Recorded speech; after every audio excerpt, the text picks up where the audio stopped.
So we have this, obviously, and then we have this.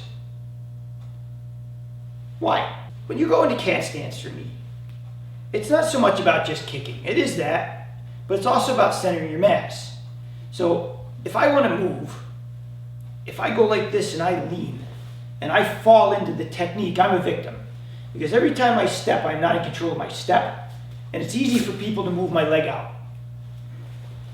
When I move, I like to keep my mass over my hips, and my feet are allowed to move in a manner that don't allow me to sway or become off balance. Where cat stance is good for that is it allows you to pick up your feet and put them down in a way that does not allow you to be off balance. But you lose energy that way. If I do throw a kick, ideally I want to put it down in a way that allows me to transfer mass. I don't want to kick and come down to where I fall into it. Stepping is the same way.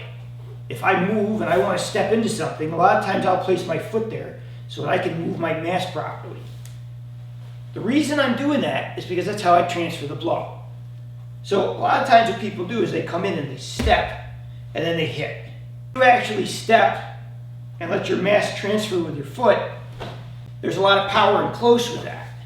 So instead of doing this violent hip turn, you're kind of letting the weight drop into the technique. And the only way you can do that is to set your foot out ahead of your mass. It's good for short work. It's not so good when you got to move.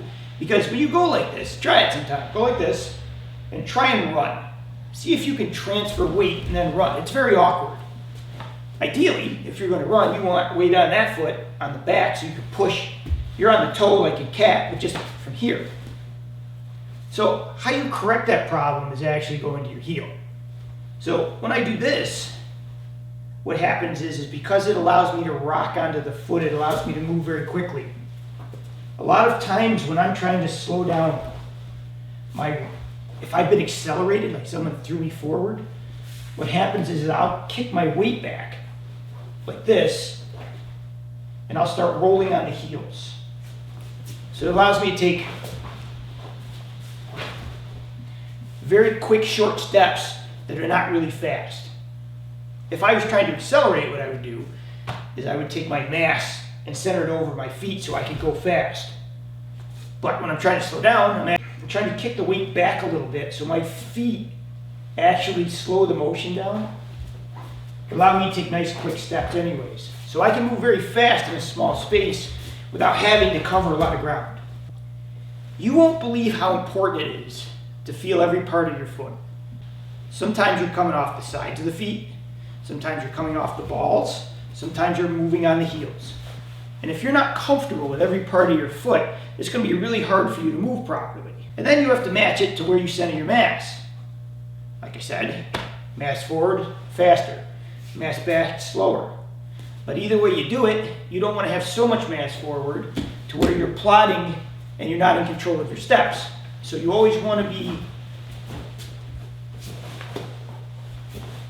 in control of how you move. It's important when you do these things that you learn to practice them in motion. So you're not just sitting there static, because that doesn't help you. Playing around with these things. Go to these positions, but try and experiment to see what is the quickest way you can move with the most balance. If you can learn to keep yourself in balance, it will help every aspect of your martial art.